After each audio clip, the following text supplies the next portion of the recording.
Yes, the pretty boy doing my annual predictions of this coming NBA season for the 2012 through 2013 season. And right now I'm doing a preview of the Pacific Division in the Western Conference. Right now I got in fifth place, rounding out the division at the bottom, I think Sacramento Kings. Sacramento's it's been a past few tough years for them with the draft picks and everything, but I think they got a good core in place with DeMarcus Cousins. He's one of the best centers in the NBA, regardless of what anybody says. The guy has a double-double. He can play, but regardless of what people feel about his motor or his effort, the guy he's a good talent. They got Tariq Evans. I think Tariq Evans being former Rookie of the Year. If without injuries and they could get something together, they was kind of competitive last season. But I just think right now Sacramento is not.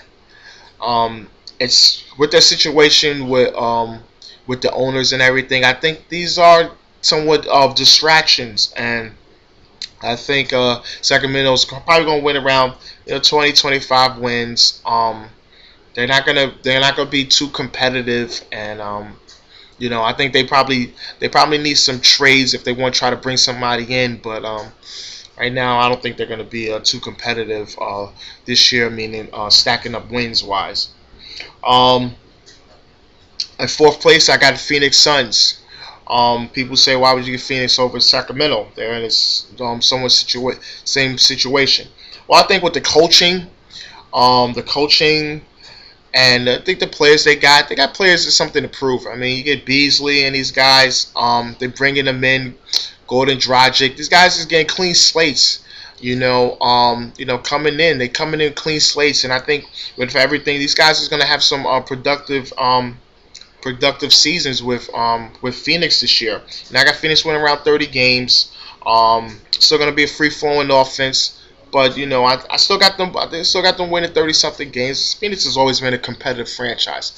I think throughout their history, Phoenix has always been just competitive. They always bring in the right guys to compete. But I got them winning 29, 21, 30 wins this season. Okay, at third, I got Golden State Warriors. What's the name? Mark Jackson coming back for the second go around. They got Stephen Curry, drafted Harrison Barnes. They got Klay Thompson coming in. The guy's coming in his own after dealing Monte Ellis. They feel that he's going to be the two guard of the future. They're bringing back Bogut. They got David Lee. I mean, if everything works out for them, and with injury-wise, with the motivated that Mark Jackson is, they're going to be a good team this year. They're going to be a real good team. I got them winning around 36, probably to 40 wins, possibly trying to be competitive in that playoff spot, but I got them barely missing it, just in a step in the right direction on what they should be doing. But I think if they stay healthy, they could be in that playoff mix. They got the players, they got the talent, they can do it. They got the coaching,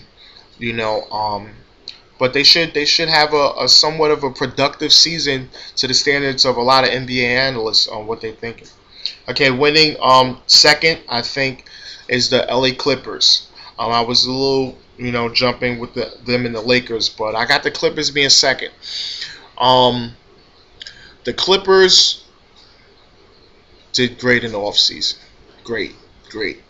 Getting Jamal Crawford, getting Grant Hill,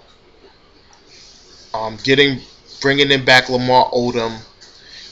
This was a good move for them. Chauncey's back. Chauncey's gonna be back healthy.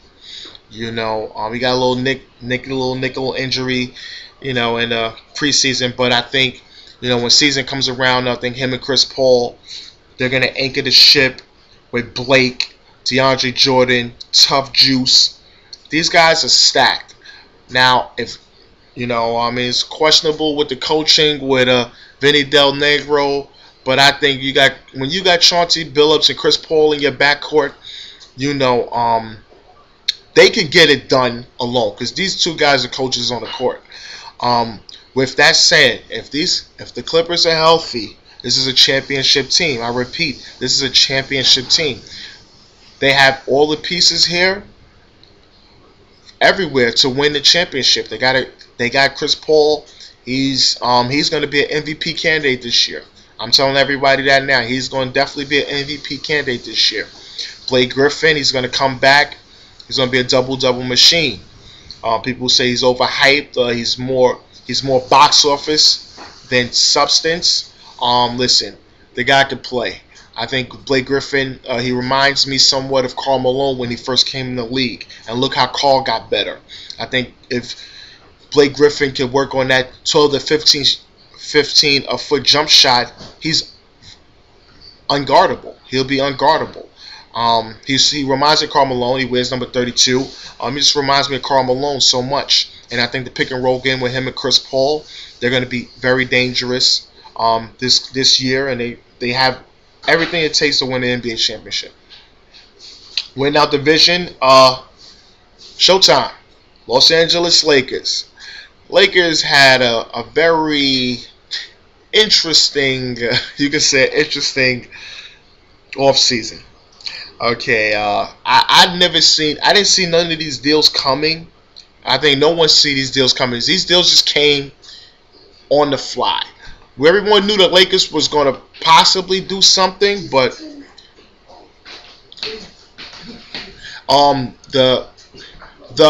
they was gonna do something, but what's the name? Getting Steve Nash for the players that they got and just giving up the draft picks was great, because I think last year what the Lakers the problem wasn't scoring, but the problem was execution. People always say, well, it was score. They didn't score where they needed to. No, I think the problem was execution. Execution in the half court because of the new system with Mike Brown. And now I think with Steve Nash, you bring in Steve Nash. This guy is Hall of Fame. He's a Hall of Fame point guard. He knows what it takes to win. He knows the spots to get the people the ball. And I think with him and Kobe Bryant, I think being the offensive coordinators per se, what everyone is saying, it's gonna be something to watch. And the second interesting thing that happened in the offseason was getting Dwight Howard, the best big man in the league. And this is huge. This is huge. Even though he's coming off back surgery, Dwight Howard, he has unquestionable a great motor. He's a rebounder, defender, three-time defensive player of the year. The guy plays hard. He gives his effort. And the thing about it, like when people always talk about Dwight Howard, I always said this. I says, listen, there's only two players in the league right now that can play with, you can say, virtually garbage and take their team to the playoffs, but actually take their team past the first round and further, probably into the finals, is Dwight Howard and LeBron James. Now, it's not saying that the Lakers are garbage or anything like that. I'm saying that with Dwight Howard, there with Kobe Bryant, Pau Gasol, Steve Nash, Metta World Peace, but I'm going to call him, he's Ron to me. He's always been Ron from back in the day. And with bringing in Antoine Jamison, also a guy that's a proven scorer, bringing in Jody Meeks.